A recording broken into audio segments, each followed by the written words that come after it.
श्री त्रिपुर सुंदरी मानस पूजा स्तोत्रम। मम न भजन शक्ति पादयोस्तेन भक्तिर न च विषय विरक्तिर ध्यान योगेन शक्तिः इति मनसि सदाहं चिन्तयन्याद्य शक्ति रुचिर्वचन पुष्पैरर्चनं संचिनोमि। व्याप्तं हाटक विग्रहैर्जलचरैरारूढ देवव्रजः भूतैराकुलितान्तरं मणिधरैर्भूमिधरैर्भूषितम् आरक्तामृत सिन्धुमुद्धर चलद्वीचिचय व्याकुल व्योमानं परिचिन्त्य सन्ततमहोचेतः कृतार्थी भव। तस्मिन्नुज्ज्वल रत्नजाल विलसत् कान्तिच्छटाभिः स्फुटं कुर्वाणं वियतीन्द्रश्चापनिचयैराच्छादितं सर्वतः उच्चः शृङ्गनिषण्ण दिव्य वनिता वृन्दानन प्रोल्लसद्भीताकर्ण निश्चलाखिल मृगं दीपं नमस्कुर्महे।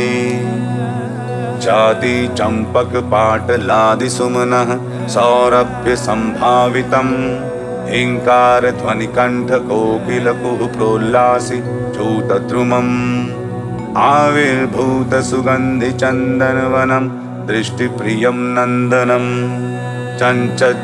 चंचच्चरीक चटुलं चेतश्चिरं चिन्तय। परिपतित परागः पाटल छोणि भागो विकसित कुसुमोच्चः पीत चंद्रार्करश्मिः अलशुक विकराजिभूजितः श्रोत्रहारी स्फुरतु हृदि मदीये नून मुद्यान राजः। रम्य द्वारपुर प्रचार तमसां संहारकारी प्रभ स्फूर्जत्तोरण भार हारक महाविस्तार हार्यदुते चौणी मंडल हेमहार विलसत् संसार पाराप्रद प्रोद्यत भक्त मनोविहार कनक प्राकार तुभ्यं नमः। उद्यत कांति कलाप कल्पि तनभ स्फूर्जद्वितान प्रभः सत्कृष्णा गरुधूपवासित वियत् काष्ठान्तरे विश्रुतः सेवायात समस्त दैवत गणैरासेव्यमानो निशं सोऽयं श्रीमणिमण्डपो नवरतं मच्चेतसि द्योतताम्।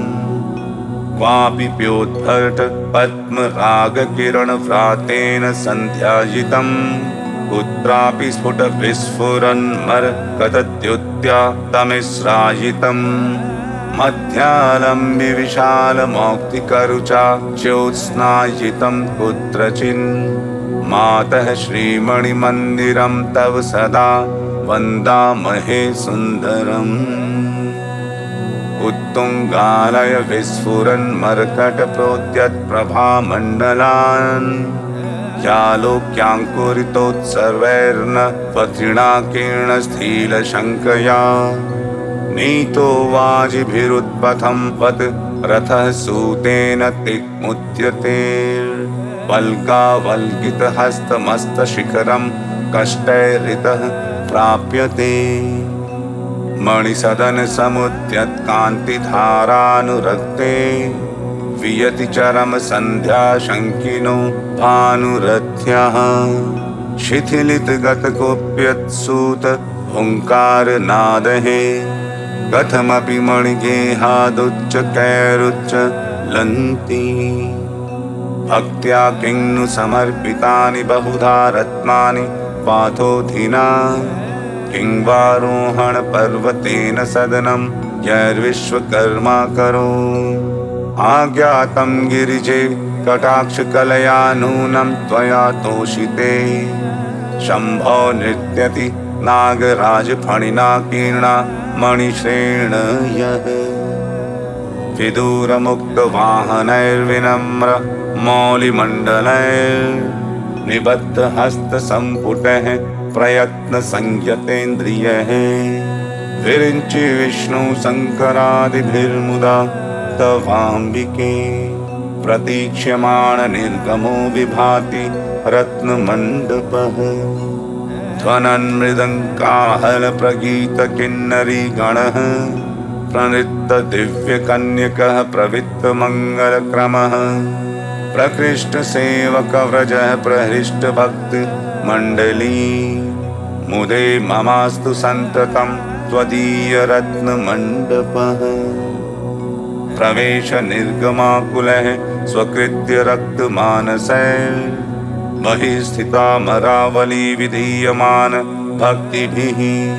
विचित्रवस्त्रभूषणैरुपेतमङ्गनाजनैः। सदा करोतु मङ्गलं ममेह रत्नमण्डपः।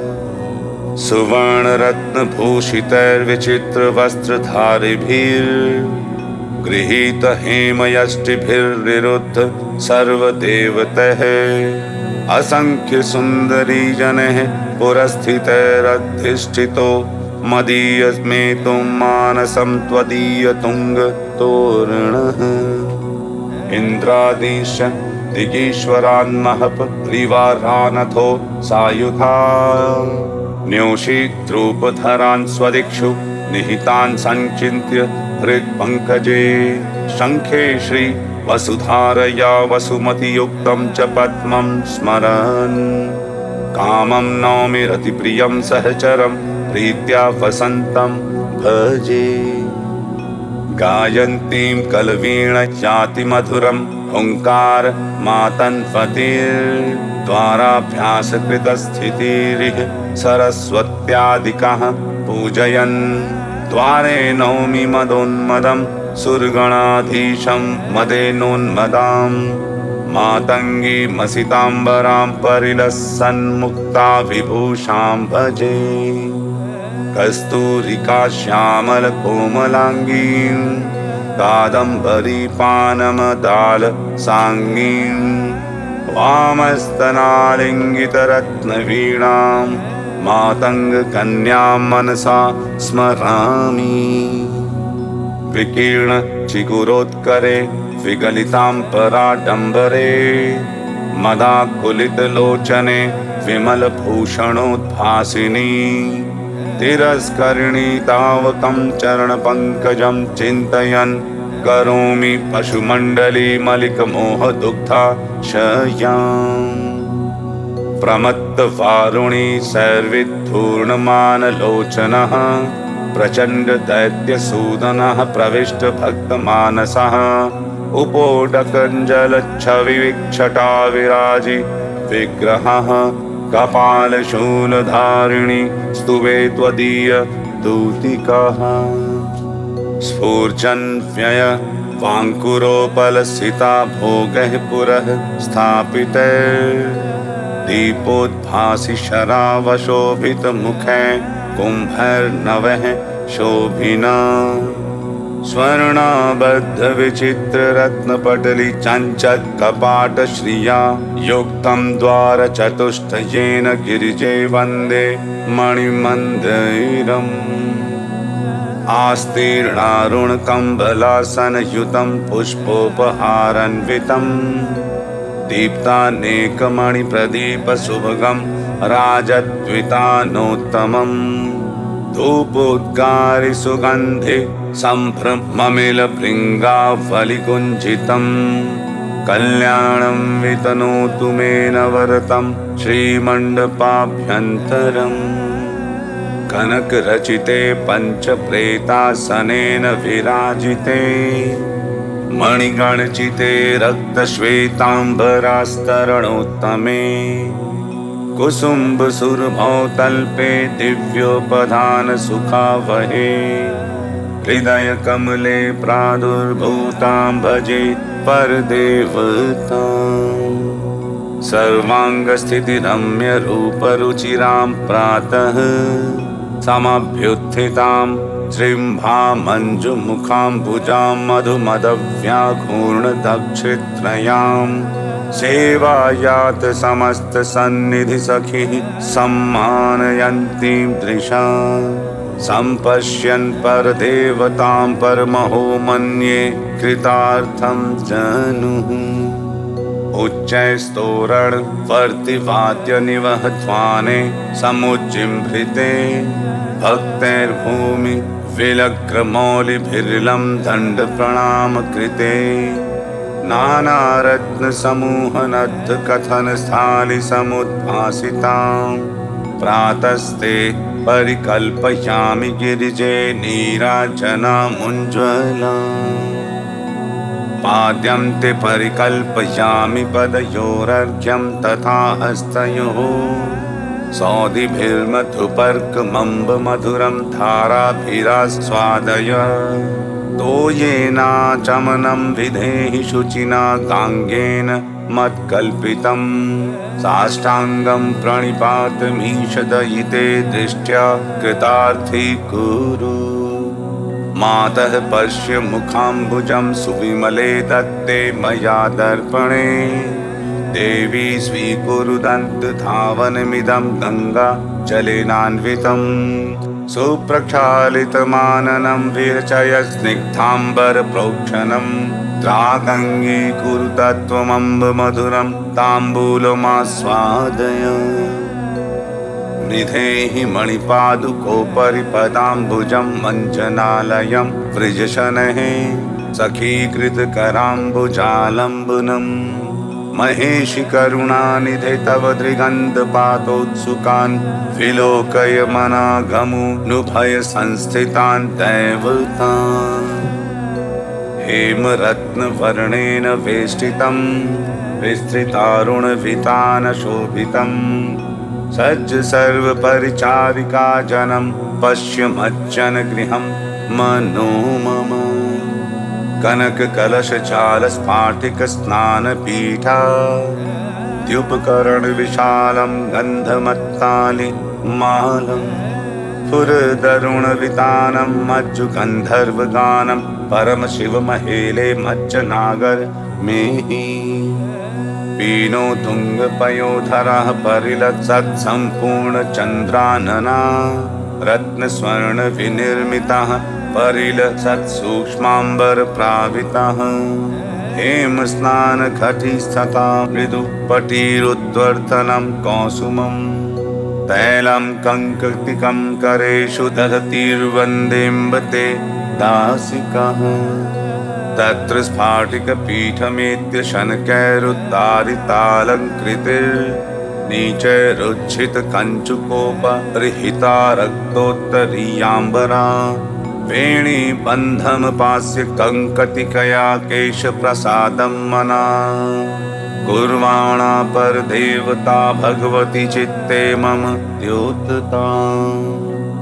अभ्यङ्गं गिरिजे गृहाण मृदुना तैलेन सम्पादितं काश्मीरैरग रुद्रवैर्मल यजैरुद्वर्तनं कारय गीते किन्नरकामिनीभिर्भितो वाद्ये मुदा वादिते नृत्यन्तीमिह पश्य देवि पुरतो दिव्याङ्गना मण्डली कृतपरिकरबन्धास्तुङ्गपीनस्तनाढ्या मणिनिवहनिबद्धा हेमकुम्भिर्दधानः सुरभिसलिलनिर्यत्कन्धलुब्धालिमालः सविनयमुपतस्थुः सर्वतः स्नानदास्यः कृतपरिकरबन्धास्तुङ्गपीनस्तनाढ्या मणिनिवहनिबद्धा हेमकुम्भिर्दधानः सुरभिसलिलनिर्यत्कन्धलुब्धालिमालः सविनयमुपतस्थुः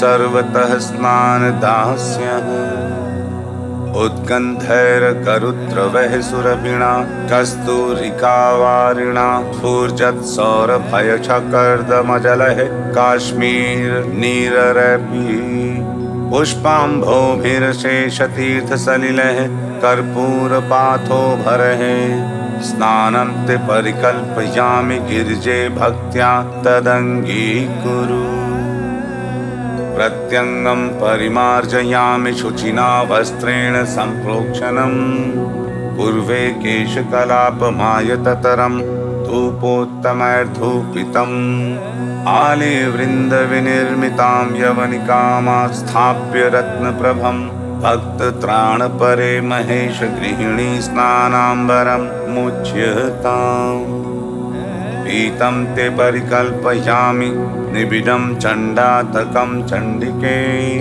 सूक्ष्मं स्निग्धमुरीकुरुष्व वसनं सिन्दूरपूरप्रभम् मुक्तारत्नविचित्र हेमरचना चारुप्रभाभास्वरं नीलं कञ्चुकमर्पयामि गिरिश प्राणप्रिये सुन्दरी विलुलितचिकुरेण छादितां प्रदेशे मणिनिकर विराजत् पादुकान्यस्तपादे सुललितमवलम्ब्य द्राक्षर्षि मंसदेशे गिरीश गृहिणी भूषामण्टपाय प्रयाहि लसत्कनककोट्टिट मस्फुरमन्द मुक्ता फली समुल्लसित कान्तिभिः कलितशक्रचापव्रजे महाभरणमण्डपे निहित हेम सिंहासनं सखिजन समावृतं समधितिष्ठ कात्यायनी स्निग्धं कङ्कतिकामुखेन शनकैः संशोध्य केशोत्करं सीमन्तं विरचय्य चारुविमलं सिन्दूररेखान्वितम् मुक्ताभिग्रथितालकां मणिचितः सौवर्णसूत्रः स्फुटम् प्रान्ते मौक्तिकगुच्छकोपलितिकां गृह्णामि वेणीमीमाम् विलम्बि वेणीभुजगोत्तमाङ्ग स्फुरन्मणि प्रान्तिमुपानयन्तम् स्वरोचिषोल्लासित केशपाशं महेशि चूडामणि मर्पयामि त्वामाश्रयद्भिः कबरीतमिश्रैर्बन्दीकृतं द्रागिव भानुबिम्बं मृणानि चूडामणिमादधानं वन्दामहे तावकमुत्तमाङ्गम् स्वमध्यनद्ध हाटकस्फुरन्मणिप्रभाकुलं विलम्बि मौक्तिकच्छटा विराजितं समन्ततः निबद्धलक्षचक्षुषा भवेन भूरि भावितं समर्पयामि भास्वरं भवानि फालभूषणम् मीनाम्भोरुहखञ्जरीटशुषमा विस्तारविस्मारके कुर्वाणे किल कामवैरिमनसः कन्दर्पबाणप्रभाम् माध्वीपानमदारुणे चितचपले दीर्घे दृगम्भोरुहे देवी स्वर्णशलाकयोर्जितमिदं दिव्याञ्जनं दीयताम् मध्यास्थारुणरत्नकान्तिरुचिरां मुक्तामुगोद्भासितां देवाद्भार्गवजीवनमत्य गर्भैर्लक्ष्मीमधः कुर्वतीम् उत्सिक्ताधरबिम्बकान्तिविसरैर्भौमि भवन्मौक्तिकाम् मदत्ता मुररीकुरुष्व गिरिजे नासा विभूषामीमाम् उडुकृतपरिवेशस्पर्धया शीतभानो रिवविरचितदेहद्वन्द्वमादित्यबिम्बम् अरुणमणिसमुद्यन्प्रान्तविभ्राजिमुक्तम् श्रवसि परिनिधेहि स्वर्णताटङ्कयुग्मम् मरकतवरपद्मरागहीरोत्थितगुलिकात्रित यावनमध्यमध्यम् वितत विमलमौक्तिकं च कण्ठाभरणमिदं गिरिजे समर्पयामि नानादेशसमुत्थितैर्मणिगणप्रोद्यत्प्रभामण्डल व्याप्तैराभरणैर्विराजितगलां मुक्ताच्छटालङ्कृताम् मध्यस्थारुणरत्नकान्तिरुचिरां प्रान्तस्थमुक्ताफल व्रातामम्बचतुष्किकां परशिवे वक्षःस्थले स्थापय अन्योन्यं प्लावयन्ती सतत परिचलत् कान्तिकल्लोलजालः कुर्वाणामज्जदन्तः कर्णविमलतां शोभितेव त्रिवेणी मुक्ताभिः पद्मरागैर्मरकतमणिभिर्निर्मिता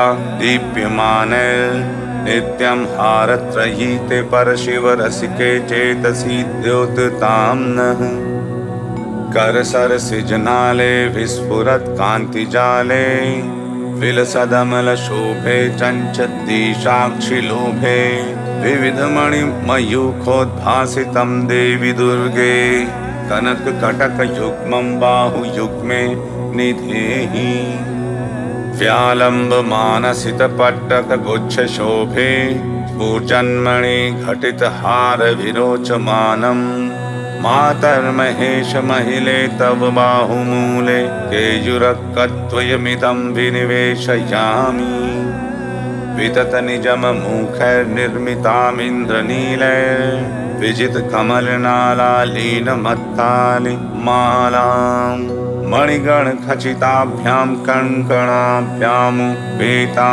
कलयवलयराजीं हस्तमूले महेशी नीलपट्टमृदु गुच्छशोभिता बन्धनैकमणिजालमञ्जुलाम् अर्पयामि वलयात् पुरःसरे विस्फुरत्कनकतैत्रिपालिकाम् आलवालमिव पुष्पधन्वना बालविद्रुमलतासु निर्मितम् अङ्गुलीषु विनिधीयतां शनैरङ्गुलीयकमिदं मदर्पितम् विजितहरमनो भूमद्मातङ्गकुम्भ स्थलविलुलितकूजत्किङ्किणी जालतुल्याम् अविरतकलनदैरिशचेतो हरन्तीं विविधमणिनिबद्धां मेखलामर्पयामि व्यालम्ब मानवरमौक्तिकगुच्छशोभी विभ्राजिहाटकपुटद्वय रोचमानम् हेम्ना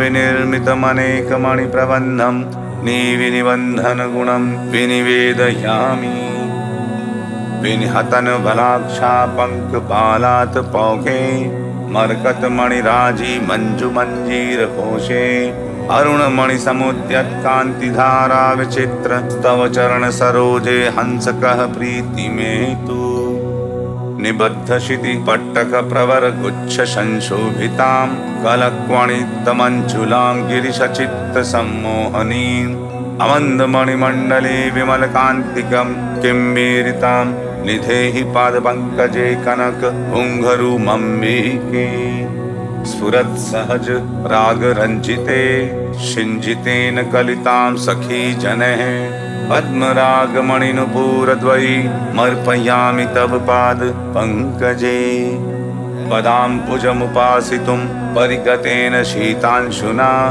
कृतां तनुपरम्परामिव दीनान्तरागारुणाम् महेशि नवयावकद्रवभरेण शोणीकृतां नमामि नखमण्डलीं चरणपङ्कजस्थां तव आरक्तश्वेतपीतस्फुरद्गुरुकुसुमैश्चित्रितां पट्टसूत्रैर्देवस्त्रीभिः प्रयत्नादगरुसमुदैर्धूपितां दिव्यधूपैः उद्यद्गन्धान्धपुष्पन्ध शनिवहस मारब्धझाङ्कारगीतां चञ्चत्कह्लारमालां परशिवरसिके कण्ठपीठैर्पश्यामि गृहाण परमामृतं कनकपात्र संस्थापितं समर्पय मुखाम्बुजे विमलवीटिकामम्बिके विलोकय मुखाम्बुजं मुकुरमण्डले निर्मले निधेहि मणिपादुकोपरि पदाम्बुजं सुन्दरी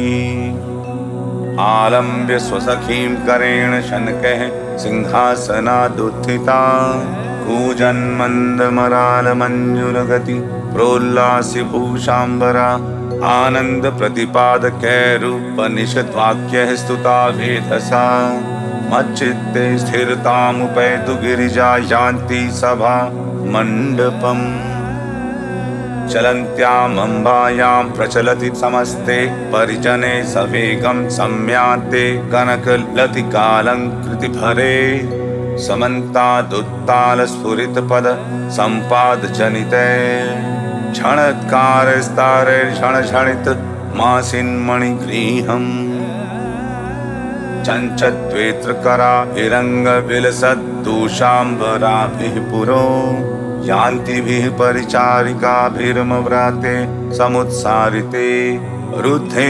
निर्जरसुन्दरीभिर्भितः कक्षान्तरे निर्गतं वन्दे नन्दितशम्भुनिर्मलचिदानन्दैकरूपं महत् वेदः पादतले पतत्ययमसौ विष्णुर्नमत्यकृतः शम्भुर्देहि दगच्चलं सुरपतिं दूरस्थमालोकय इत्येवं पारिचारिकाभिरुदिते सम्माननां कुर्वती त्रिद्वन्द्वेन यथोचितं भगवती भूयाद्विभूत्यै मम मन्दं चारणसुन्दरीभिर्भितो यान्तिभिरुत्कण्ठया नामोच्चारणपूर्वकं प्रतिदिशं प्रत्येकमावेदितान् वेगादक्षिपथं गतान् सुरगणानालोकयन्ति शनैर्दित्सन्ति चरणाम्बुजं पथि जगत्पायान् महेशप्रिया अग्रे केचन पार्श्वयोः कतिपये पृष्ठे परे प्रास्थिता आकाशे समवस्थितः कतिपये दिक्षु स्थिताश्च परे सम्मर्दं शनकैरपास्य पुरतो दण्डप्राणामान्मुहुः कुर्वाणः कतिचित् सुरा गिरिसुते दृक्पातमिच्छन्ति ते अग्रे गायति किन्नरी कल्पदं गन्धर्वकान्तः शनैः रातोद्यानि च वादयन्ति मधुरं सव्यापसव्यस्थितः भुजन्नूपुरनादमञ्जुपुरतो नृत्यन्ति दिव्याङ्गना गच्छन्तः परितः स्तुवन्ति निगमस्तुत्या विरिञ्च्यादयः कस्मैचित् सुचिरादुपासितमहामन्त्रौघसिद्धिं क्रमा ते कस्मै भवनिःस्पृहाय परमानन्दस्वरूपां गतिम् अन्यस्मै विषयानुरक्तमनसे दीनाय दुःखापहम् द्रव्यं द्वारसमाश्रिताय ददतीं वन्दामहे सुन्दरी नम्रीभूय कृताञ्जलि प्रकटित प्रेम प्रसन्नानने मन्दं गच्छति सन्निधौ सविनयात् सोत्कण्ठमोघस्त्रये नानामन्त्रगणं तदर्थमखिलं तत्साधनं तत्फलं व्याचक्षाणमुदग्रकान्तिकलये यत्किञ्चिदाद्यं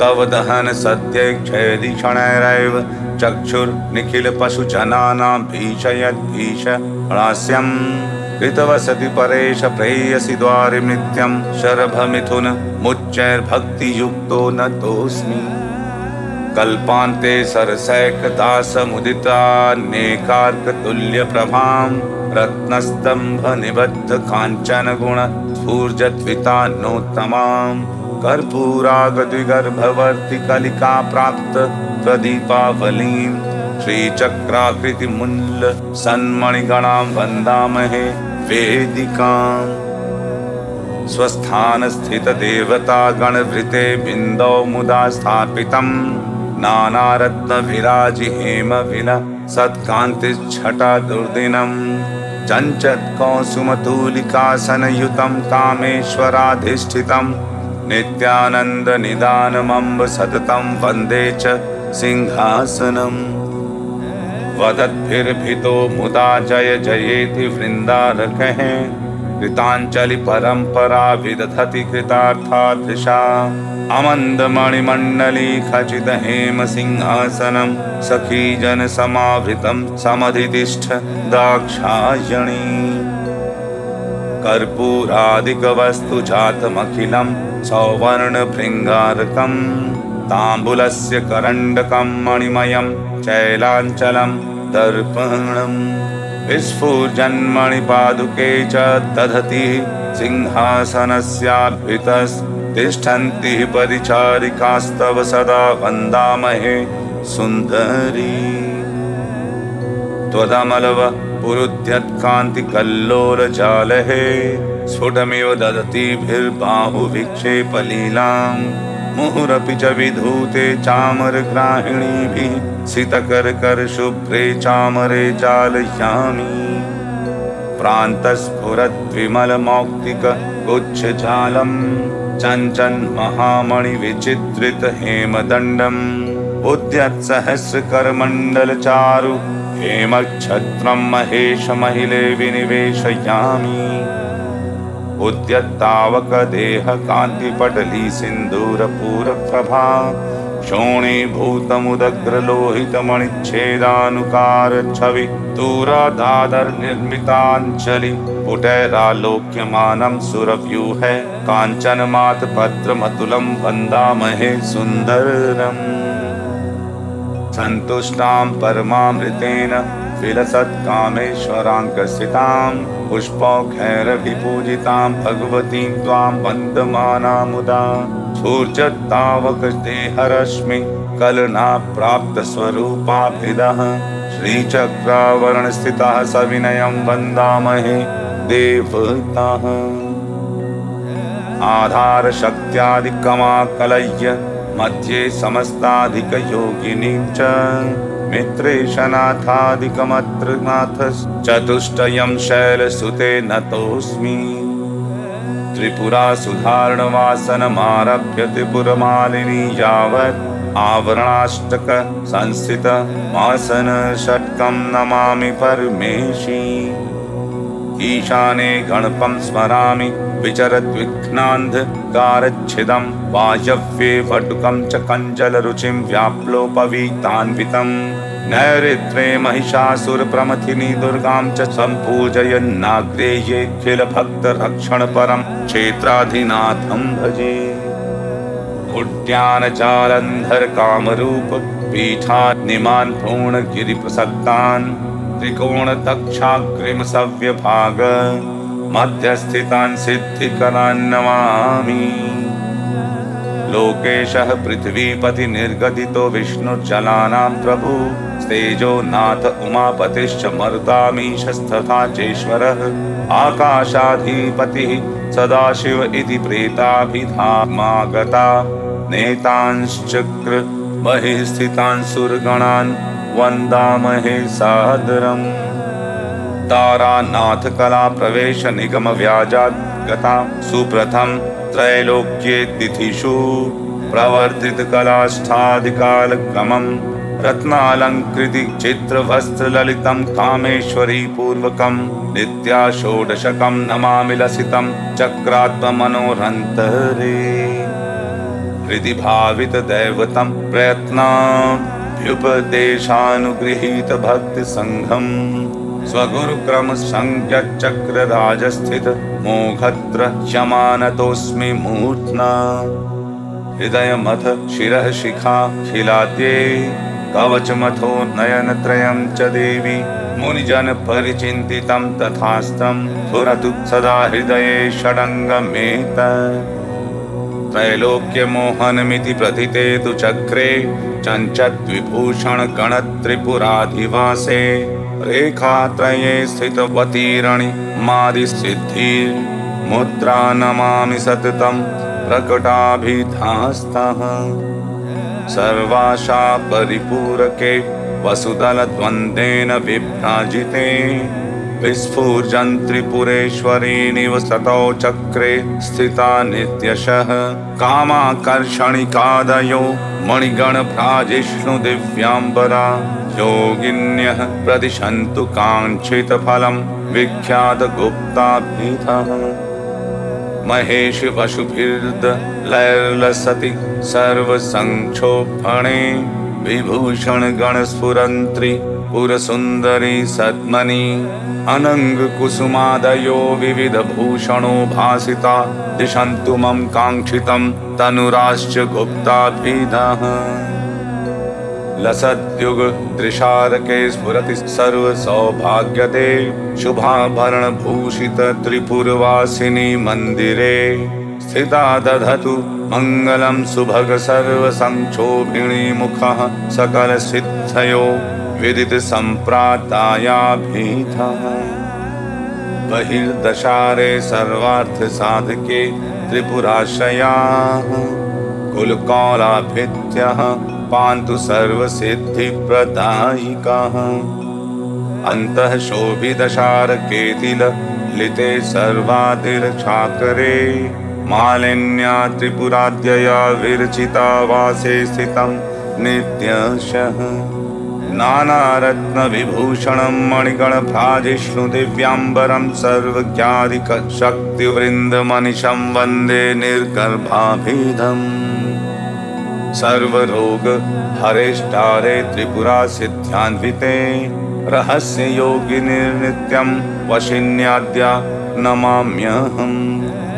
चूताशोक विकासित केत कर्जः प्रोद्भासि नीलाम्बुज प्रस्फुजन्न मल्लिका समुदितः पुष्पः शरान्निर्मिता रम्यं पुष्पशरासनं सुललितं पाशं तथा चाङ्कुशम् वन्दे तावकमायुधं परशिवे चक्रान्तराले स्थितम्। त्रिकोण उदित प्रभे जगति सर्वसिद्धिप्रदे युते त्रिपुरयाम्बया स्थितवती च कामेश्वरी तनोतु मम मङ्गलं सकल शर्म व्रजेश्वरी करोतु भगमालिनी स्फुरतु मामके चेतसि। सर्वानन्दमये समस्त जगता माङ्क्षिते वैन्दवे भैरव्या त्रिपुराद्यया विरचिता वासे स्थिता सुन्दरी आनन्दोल्लसिते क्षणा मणिगणभ्राजिष्णुभूषाम्बरा विस्फुर्जद्वदना परापररः सपातु मां योगिनी। उल्लसत्कनककान्तिभासुरं सौरभस्फुरण वासिताम्बरं दूरतः परहितं मधुव्रतैरर्पयामि च देवी चम्पकम्। वैरमुद्यतमपास्य शम्भुना मस्तके विनिहितं कलाक्षलात् गन्धलुब्धं मधुपाश्रितं सदा केतकी कुसुममर्पयामि ते। चूर्णीकृतं द्रागिव पद्मजेन त्वदानन स्पर्धि सुधांशुबिम्बं समर्पयामि स्फुटमञ्जलिस्थं विकासि जाति कुसुमोत्करं ते। अगरुबहल धूपाजस्र सौरभ्य रम्यां मरकतमणिराजिराजिहारिश्र गाभां दिशि विदिशि विसर्पद्गन्धलुब्धालिमालां वकुलकुसुममालां कण्ठपीठेऽर्पयामि। ईङ्कारोर्ध्वग बिन्दुरानन मधो बिन्दुद्वयं च स्तनौ त्रैलोक्ये गुरुगम्यमेतदखिलं हार्दं च रेखात्मकम्। इत्थं कामकमलात्मिकां भगवतीमन्तः समराधयन्नानन्दाम्बुधिमज्जने प्रलभतामानन्दतुं सज्जनः। धूपं ते गरुसम्भवं भगवती प्रोल्लासगन्धोद्धुरं दीपं चैव निवेदयामि महसा हार्दान्धकारच्छिदं रजस्वर्णविनिर्मितेषु परितः पात्रेषु संस्थापितम्। नैवेद्यं विनिवेदयामि परमानन्दात्मिके सुन्दरी। जातिकोरकतुल्यमोदनमिदं सौवर्णपात्रे स्थितं शुद्धान्नं शुचिमुद्भाष चणकोद्भूता तथा सूपकः। राज्यं महिषमाज्यमुत्तममिदं हैयङ्वीनं पृथक् पात्रेषु प्रतिपादितं परशिवे तत्सर्वमङ्गलीकुरु। शिम्बीशूरण शाकबिम्बव्रीति कूष्माण्डकोशातकी वृन्ताकानि पटोलकानि मृदुना संसाधितान्यग्निना सम्पन्नानि च वेशवारविषैर्दिव्यानि भक्त्या कृता। न्यग्रे ते विनिवेदयामि गिरिजे सौवर्णपात्रभजे। निम्बूकार्द्रकचूतकन्दकदली कौशातकी कर्कटी धात्री बिल्वकरीर कैर्विरचितान्यानन्द चिद्विगृहे। राजीभिः कटु तैल सैन्धव हरिद्राभिः स्थितान् पातये सन्धानानि निवेदयामि गिरिजे भूरि प्रकाराणि ते। शीतयाञ्चितलट्कुङ्गवृजान् मृदु पूपान् मृदुलाक्श्च पूरिकः परमान्नमिदं च पार्वती प्रणयेन प्रतिपादयामि ते। दुग्धमेतदनले सुसाधितं चन्द्रमण्डलनिभं तथा दधि पाणितं शिखरिणीं सितासितां सर्वमम्ब विनिवेदयामि ते। अग्रे ते विनिवेद्य सर्वममितं नैवेद्यमङ्गीकृतं ज्ञात्वा तत्त्वचतुष्टयं प्रथमतो मन्ये सुतृप्तां ततः। देवीं त्वां परिशिष्टमम्ब कनकां त्रेषु संस्थापितं शक्तिभ्यः समुपाहारामि सकलं देवेशि शम्भुप्रिये। वामेन स्वर्णपात्रीमनुपम परम मान्येन पूर्णा दधाना मन्येन स्वर्णदर्वी निजजन हृदयाभीष्टदां धारयन्तीं सिन्दूरारक्तवस्त्रां विविधमणिल सद्भूषणां मे च काङ्गीं तिष्ठन्तीमग्रतस्ते मधुमदमुदितामन्नपूर्णां नमामि। पङ्क्त्योपविष्टान् परितस्तु चक्रं शक्त्या स्वया लिङ्गित वामभागान् सर्वोपचारैः परिपूज्य भक्त्या तवाम्बिके परिषात्तान् नमामि। परमामृतबद्ध सुन्दरी गणमध्यस्थितमर्कभासुरं परमामृतघूर्णिते क्षणं किमपि ज्योतिरुपास्महे परम्। दृश्यते तव मुखाम्बुजं शिवे श्रूयते स्फुटमनाहत ध्वनिः अर्चने तव गिराम गोचरे न प्रयाति विषयान्तरं मनः। त्वन्मुखाम्बुज विलोकनोल्लसत् प्रेम निश्चल विलोचन द्वयीम् उन्मनीमुपगतां सभामिमां भावयामि परमेशि तावकीम्। चक्षुः पश्यतु नेह किञ्चन परं घ्राणं न वा जिघ्रतु श्रोत्रं हन्त शृणोतु न त्वक्कपि न स्पर्शं समालम्बतां जिह्वा वेत्तु न वारसं मम परं युष्मत्स्वरूपमिते नित्यानन्द विगूढमाननयने नित्यं मनो मञ्जतु। यस्त्वां पश्यति पार्वती प्रतिदिनं ध्यानेन तेजोमयी मन्ये सुन्दरि तत्त्वमेतदखिलं वेदेषु निष्ठां गतम्। यस्तस्मिन् समये तवार्चन विधावानन्द सान्द्राशयो ज्ञातोऽहं तद्भिन्नतां परशिवे सोऽयं प्रसादस्तव। गणाधिनाथं वटुकं च योगिनीं क्षेत्राधिनाथं च विदिक्चतुष्टये सर्वोपचारः परिपूज्य भक्तितो निवेदयामो बलिमुक्तयुक्तिभिः। वीणामुपान्ते खलु वादयन्त्यै निवेद्य शेषं खलु शेषिकायै सौवर्णभृङ्गारविनिर्गतेन जलेन शुद्धाचमनं विधेहि। ताम्बूलं विनिवेदयामि विलसत्कर्पूरकस्तूरिका जातिपूगल वंग चूर्ण खदिरैर्भक्त्या समुलासितं स्फूर्जद्रत्न समुद्गक प्रणहितं सौवर्णपात्रे स्थितैर्दीर्घपैरुज्ज्वलमन्नचूर्णरचितैरारार्तिकं गृह्यताम्। काचित् गायति किन्नरी कलपदं वाद्यं दधानोर्वशी रम्भा नृत्यति केलिमञ्जुलपदं मातः पुरस्तात्तव।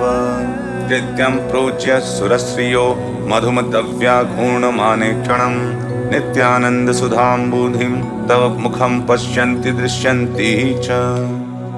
ताम्बूलोद्भासिव वक्त्रैस्तव दमल वदनालोकनोल्लास्य नेत्रैश्चक्रस्थै शक्तिसङ्घैः परिहृत विषयासङ्कमार्कण्यमानम्।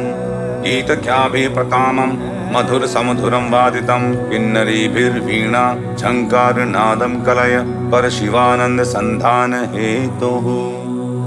अर्चा विधौ ज्ञानलवोऽपि दूरे दूरे तदा पादकवस्तु जातं प्रदक्षिणीकृत्य ततोर्चनं ते पञ्चोपचारात्मकर्मयामि।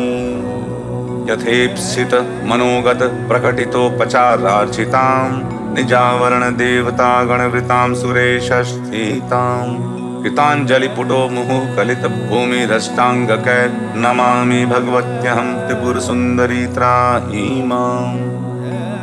विज्ञप्तिर्वदेहि मे सुमहता यत्नेन ते सन्निधिं प्राप्तं मामिह कान्दिशीकमधुना मातर्न दूरीकुरु। चित्तं त्वत्पदभावने व्यभिचरेत् दृग्वाक्ष मे जातु चेत् तत्सौम्ये स्वगुणैर्बधान् न यथा भूयो विनिर्गच्छति। वाहं मन्दमतिः क्व चेदमखिलैरेकान्तभक्तैः सुतं ध्यातं देवि तथापि ते स्वमनसा श्रीपादुका पूजनं कादाचित् कमदीय चिन्तनविधौ सन्तुष्ट्या शर्मदं स्तोत्रं देवतया तया प्रकटितं मन्ये मदीयानने। नित्यार्चनमिदं चित्ते भाव्यमानं सदा मया निबद्धं विविधैः पद्यैर्नुगृह्णातु सुन्दरी। इति श्रीमद् परमहंस परिव्राजकाचार्य श्री गोविंद भगवत पूज्य पाद शिष्यस्य श्रीमद् शंकर भागवतः कृतौ त्रिपुर सुंदरी मानस पूजा स्तोत्रम्।